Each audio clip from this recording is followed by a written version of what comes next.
সাধারণ মাথা ব্যথা আর মাইগ্রেনের মাথা ব্যথার মধ্যে পার্থক্য কি? সাধারণ মাথা ব্যথা মাথার পুরো মাথা থেকেই হতে পারে, আর মাইগ্রেনের মাথা ব্যথা সাধারণত মাথার যে কোনো এক পাশ থেকে বেশি হতে পারে। মাইগ্রেনের মাথা ব্যথা আলোর সাথে এবং কি শব্দের সাথে সম্পর্কযুক্ত। আলো বাড়লে মাথা ব্যথা বাড়ে, শব্দ বাড়লে মাথা ব্যথা বাড়ে। কিন্তু সাধারণ মাথা ব্যথা আলো এবং কি শব্দের সাথে সম্পর্কযুক্ত না। সাধারণ মাথা ব্যথা পানির শূন্যতা, ডিহাইড্রেশনের কারণে হতে পারে, কিন্তু মাইগ্রেনের মাথা ব্যথা পানির শূন্যতা বা ডিহাইড্রেশনের কারণে সাধারণত হয় কম।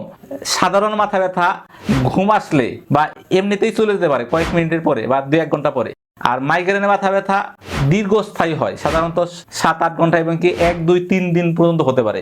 সাধারণ মাথা ব্যথায় ব্যথানাশক ওষুধ না খেলেও চলে যায়, আর মাইগ্রেনের মাথা ব্যথার জন্য ব্যথানাশক ওষুধ খেতে হয়। এই ধরনের স্বাস্থ্য টিপস পেতে আমাদের পেজে ফলো করুন এবং লাইক ও কমেন্ট দেন।